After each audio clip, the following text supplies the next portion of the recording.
So, ayan guys. Nandito na naman yung pusang gala. Talagang gusto niyang dito sa sopa. Kaya nilagyan ko na lang siya ng maliit na sapin. Ang gusto niya kasi talaga dyan siya. Kasi nandito ako papo. Gusto niya sa tabi ko. Ano? Feeling at home ka na talaga. At ayan, naglalaro ka pa. Oh. Tinatawag namin siyang Miming. Tapos alam niya na yung Miming. Pag nasa pintuan siya, nagmimiyaw. Tapos sabi ko, Miming. Tapos magmimiyaw siya. Kaya pag alam kong pag sumagot siya, meow, kung nasa pintuan, pinagbubuksan ko siya. Ayan, maliit yung sapin.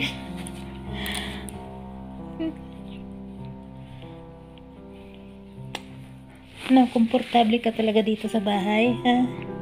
Ano siya guys, dati, akala ko kaya sumusunod siya sa akin dahil gutom.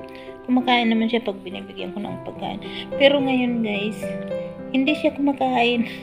Ang gusto niya lang talaga yung tatambay dito sa bahay. Siguro naghahanap lang siya ng atensyon na ano, yung parang nag-aalaga sa kanya, ganun. Malapit kasi ito sa mga tao. Kasi ito guys, sa baba ng building. Ang nagpapakain sa kanila yung maraming restaurant sa baba. So, binibigyan sila ng pagkain. Maraming pusa doon sa labas. Isa ito sa mga pusa doon. Pero ito kasi, lagi siyang sumusunod sa amin ni anak kapag pauwi kami ng bahay. Kaya, alam niya dito sa bahay. Pag napunta yan dito, nasa second floor kami guys. Tapos, pag napunta siya dito, magmimiyaw siya sa pinto. So, alam namin nandyan siya sa labas. Kaya pinagbubuksan namin. Hinayaan namin tumambay dito sa amin. Tapos mamaya lalabas siya kasi pag iihi siya, siyempre lalabas siya. Hindi naman siya dito nagdudumi guys. Hindi siya umiihi. Ano siya, sa labas talaga siya. Kasi pinatatambay ko siya dito sa bahay ng 30 minutes, isang oras, ganun.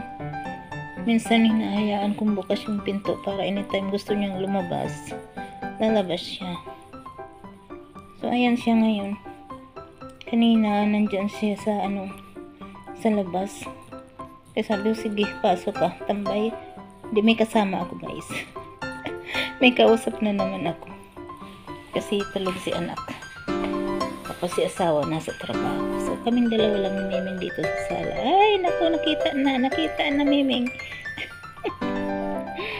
Naghuhugas siya, guys. Huhugas. Content na naman kita, Miming, kasi tumatambay ka dito lagi sa bahay. Nakalabas na yung ano mo. No? Ayun, gusto niya makipaglaro. Ayaw ko guys, ibigay yung kamay ko kasi mataas yung sugar ko. Kapag nakalmot niya ako, matagal maghilom. So, ayaw kong maanhan.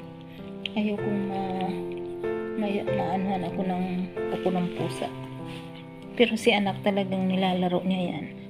Kaya minsan yung kamay niya may galos. Kasi nga yung pagkikipaglaro, hindi naman siya kinakalmo talaga. Siyempre nakikipaglaro yung pusa. Pero ako kasi hindi pwede. Maano ako, masilan yung ano ko. Pag ako na galusan, matagal maghilom guys. Kasi mataas yung sugar ko. Miming. Maglalaro siya. Marunong ka nang maglaro ngayon, ha? Sige, dyan ka lang. Dyan ka lang. Nakakalabas ka na sa sapin mo, ah. Gusto ko siyang paliguan. Kaya lang baka kalmutin ako. Kasi dati naming mga pusa sanay maligo. Lagi kong pinapaliguan yung mga pusa namin dati. Ano? Nakalabas ka na sa sapin mo, ah. Maliit lang kasi yung nilagay kong sapin niya dyan. Miming. Miming. Miming. Miming. Look. Busy siya sa paglinis.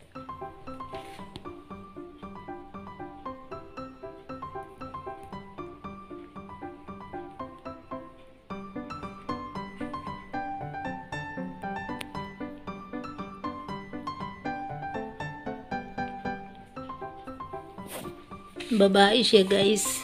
Sabi ko nga kay asawa, baka pag kapag nagbuntis ba siya, halimbawa may nag-ano sa kanya sa labas, tapos baka dito sa amin dalhin baka dito niya gustong manganak sa amin. Sabi ko kay asawa, baka dalhin niya dito sa bahay yung mga baby niya kapag nanganak siya. Sabi ni asawa, tinigil na nga natin yung pag-alaga ng pusa, kaya wag nang papasukin daw. Papasukin ganito lang, dito lang sa sala, tapos maya maya palalabasin. So hindi pwedeng dito na talaga sa bahay. Okay na itong makitambay siya sa amin. Di parang din kasi na minsan namimiss ko dati yung mga pusa namin. So parang ngayon napupunta sa kanya yung attention ko pag nandito siya sa bahay.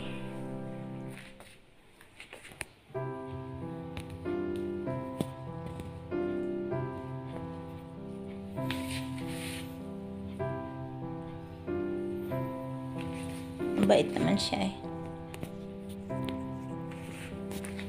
Ito, may mabait ka? No? Mo kung nagkikipaglaro kasi siya guys, kaya gusto niya hindi naman ako kakalmutin, kaya lang nakikipaglaro siya. So ayaw ko lang maanuhan talaga yung kamay ko.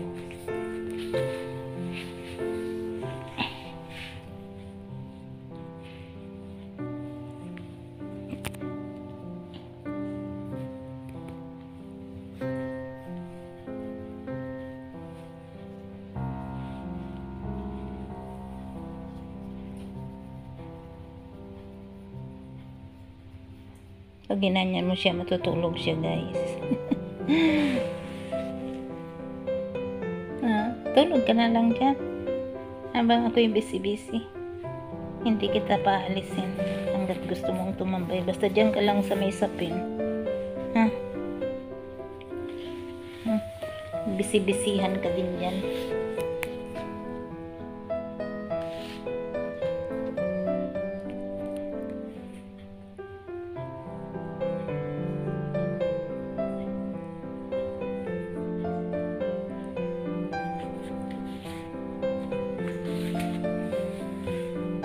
Actually guys, nandito pa sa amin yung mga gamit namin sa pusa, yung cage, yung bed ng pusa namin, nandito pa rin yung ibang mga accessories, nandito pa rin, kaya lang hindi ko ibigay sa kanya kasi naitabi ko na itabi ko na para wag marumihan, so naitabi ko na, so ayaw kong labas, kaya ito lang muna sa damit, kapirasong tela.